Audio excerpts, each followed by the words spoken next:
Blackmagic Pocket is a camera so unique that can be placed in a whole new category. The form factor of this camera is that of a compact one, but even though it has the size of a compact, it's far from it. At the exterior, the body is robust, made of aluminium dressed in a thick, very durable rubber. The command buttons on the body give a very minimalistic and Spartan vibe, nothing extra. On-off, menu, exposure, focalization, arrow buttons, play and record. The mount for the lens is micro four thirds, so it's compatible with any Panasonic or Olympus lens. Connectively, the camera is in a very good place: microphone and headphone port, remote, HDMI and power plug. Inside we find a sensor of super 16mm, smaller than MFT. The menu of this camera is as simple as the camera itself. Camera settings, from where you can quickly change the ISO and white balance.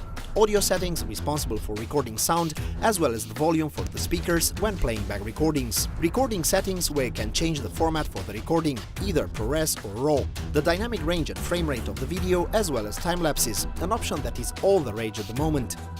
The last section of the menu contains a lot of settings such as zebra and the brightness of the display. The camera records to a high-speed SD card, a natural choice given the high bitrate recording formats of the camera. After this short description, let's evaluate the good parts and the not-so-good parts of this camera, and as before, we will start with the exterior elements. We absolutely would have wanted a more long-lasting battery. 800 mAh are not even close to being sufficient for a more serious recording session, although the manufacturers did think of allowing the camera to charge while it's recording. The next weak point is card storage. I used a 16GB card with a transfer rate of 94 MB per second, and RAW recording was not possible. So if you are planning to record using this format, you would need faster SD cards that are not so cheap. On the other side, while recording ProRes, everything went smoothly and without a hitch.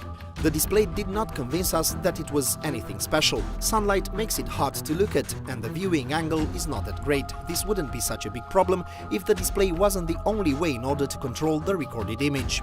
We recommend activating the zebra and focus assist in order to check the exposure and focus at all times, and to set your camera carefully before recording. After all these small drawbacks, let's talk about the good parts of this camera, that are in substantial larger numbers. The professional recording formats ProRes and RAW and the outstanding dynamic range of 13 diaphragms permit a large amount of detail in all areas of the image. These formats allow intensive post-production processing without losses in quality, and this process has proven to be very fluid. I removed the card from the camera, I inserted it into the laptop, I copied the files and I started working. Very few cameras that I tested were so easy to use. Pocket is a small but very powerful package that offers top-quality images and professional recording formats. But more than anything, it is a smart solution.